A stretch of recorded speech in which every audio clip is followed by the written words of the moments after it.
Ya, tes 1 2 3. Selamat siang. Nama saya Hendrawan, saya adalah programmer aplikasi Sambang ya. Jadi di video ini saya akan mendemokan bagaimana menggunakan aplikasi Sambang. Aplikasi Sambang Bansos kompatibel dengan browser Chrome maupun Firefox ataupun menggunakan Microsoft Edge ya. Tetapi saya sangat menyarankan menggunakan Chrome. Jadi untuk menggunakan aplikasi Sambang, pertama kali kita harus membuka Google Chrome. Nah, aplikasi Sambang itu beralamat di sambang.brebeskap.go.id. Kalau sudah, kita enter. Nah, di halaman pertama yang ditampilkan oleh aplikasi Sambang adalah halaman untuk melakukan cek DTKS. Ya, untuk melakukan cek DTKS. Di sini atau halaman ini bisa digunakan oleh semua warga Kabupaten Brebes ya. Jadi tidak hanya admin desa. Jadi tinggal memasukkan nomor induk kependudukan dan nomor kartu keluarga, terus diklik cek data. Jika nomor induk kependudukan dan kartu keluarganya sesuai dan ada di dalam DTKS, maka akan ditampilkan datanya di bawah sini. Oke ya. Selanjutnya kita untuk masuk atau untuk menggunakan halaman admin desa, kita bisa melakukan login melalui menu login, pilih desa, terus masukkan ID dari desa dan masukkan password, kemudian login. Nah, di sini terdapat banyak menu. Menu itu ada di sisi kiri ya aplikasi.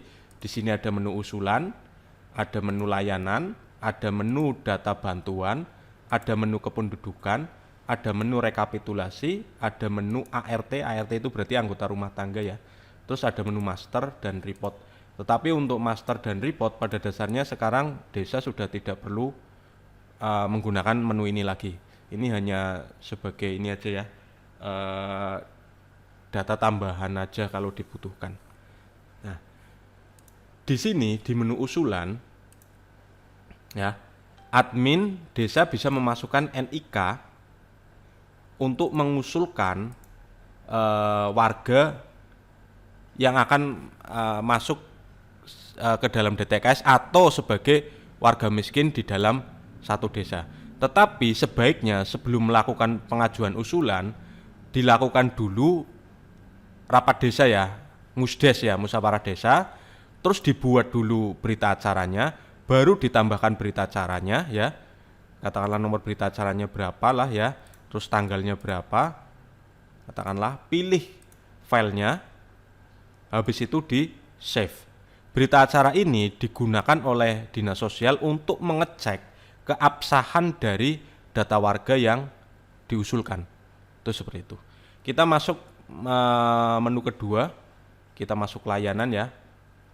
Kita ada SKTM ya. Jadi SKTM itu digunakan untuk melakukan pencetakan SKTM. Jadi warga yang bisa mencetak SKTM adalah warga yang masuk ke dalam DTKS atau masuk ke dalam usulan yang ada di daftar usulan ya. Balik ke menu SKTM, katakanlah si NIK tadi yang baru kita copy ini mengajukan SKTM, maka kita bisa melakukan pencarian NIK dari warga. Kita lalu search. Nah, di sini NIK warga ditemukan dan NIK warga ini atau Setiawati ini masuk ke dalam DTKS, maka si Setiawati dapat dilakukan pencetakan SKTM. Terus klik cetak, masukkan nomor SKTM, katakanlah ini perempuan lah ya, warga negara Indonesia, agama Islam, pekerjaan katakanlah pedagang, nomor pengantar RT, tanggal pengantar RT, terus untuk digunakan untuk sebagai apa, katakanlah masuk ke RSUD Kabupaten Brebes. Habis itu kita cetak, klik cetak, maka dia akan mendownload file dan filenya bisa dilihat dengan Microsoft Word. Contohnya adalah seperti ini ya. Nah, tinggal diisi data-data yang kurang, seperti itu tinggal dicetak. Menu SKTM sudah, kita masuk ke menu data bantuan. Nah, di sini dalam menu data bantuan ada pencarian, penerima bantuan, dan download. Kita coba mencari NIK yang tadi kita gunakan untuk SKTM itu apakah mendapatkan bantuan atau tidak. Kita search. Nah, ternyata tidak mendapatkan bantuan. Berarti NIK ini masuk ke DTKS tetapi tidak mendapatkan bantuan. Itu seperti itu. Kita coba ya, dari penerima bantuan kita klik. Nah, ini adalah list data warga di dalam satu desa yang menerima bantuan.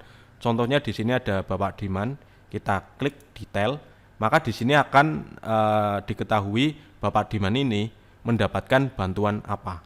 Kita coba masukkan ke pencarian. Ini harusnya akan menghasilkan data yang sama.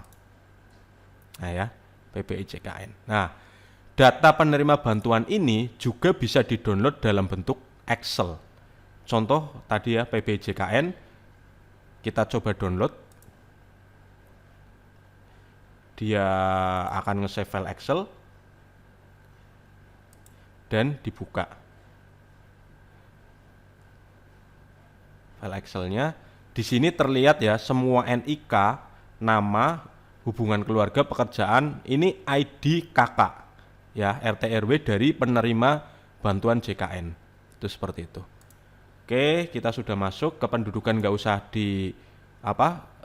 nggak perlu dihiraukan ya, karena ini udah dihandle oleh kabupaten. Kita masuk ke rekapitulasi. Nah, rekapitulasi ini bisa digunakan untuk ngefilter atau memilih warga calon penerima bantuan yang akan diusulkan. Di sini ini ada data vaksin ya, di sini ada data vaksin, bisa dilihat. Jadi warga yang sudah melakukan vaksin itu siapa saja itu bisa dilihat. Ini agak lama karena datanya banyak sekali. Kita tunggu sebentar. Nah, ini adalah data warga yang sudah melakukan vaksin. Ini ada data vaksin. Nah, di sini ada data DTKS. Ini adalah warga yang masuk ke dalam DTKS. Ya. Nah, di sini ada warga non DTKS. Ya, ada warga non DTKS. Ini adalah data warga yang tidak masuk ke dalam DTKS. Itu seperti itu. Nah, di sini ada non vaksin, ini adalah data warga yang belum melakukan vaksin. Jadi ketika mungkin nanti ditanya oleh Dinas Kesehatan atau apa, mungkin ini bisa dijadikan acuan untuk mengecek apakah NIK warga tersebut sudah vaksin atau belum. Itu seperti itu. Oke, terus kita bisa masuk ke DTKS non bantuan. Nah, ini adalah data warga yang masuk ke DTKS tetapi belum menerima bantuan. Jadi mungkin di DTKS non bantuan ini yang seharusnya menjadi prioritas pengajuan penerima bantuan, karena dia masuk ke sebagai sebagai warga miskin karena masuk ke DTKS tetapi belum menerima bantuan. Itu seperti itu. Dan ini adalah warga non bantuan. Warga non bantuan itu adalah warga yang belum menerima bantuan, baik itu DTKS maupun di luar DTKS. Jadi begitu cara penggunaan aplikasi Sambang. Aplikasi Sambang versi 2 saya desain, saya rancang biar semudah mungkin bisa digunakan oleh desa. Jadi biar desa tidak terlalu banyak melakukan input atau manajemen data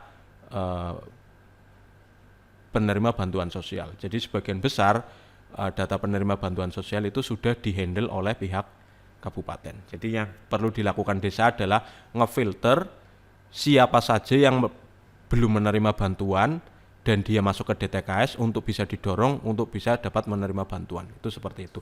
Atau yang belum masuk ke DTKS, dia bisa tapi termasuk warga tidak mampu, biar bisa didorong ke dalam masuk DTKS. Tetapi pastikan dulu bahwa NIK-nya aktif sebelum bisa masuk ke dalam DTKS, karena nanti di Sambang saja udah tertolak kalau NIK-nya belum aktif. Begitu, semoga bermanfaat. Terima kasih. Assalamualaikum warahmatullahi wabarakatuh.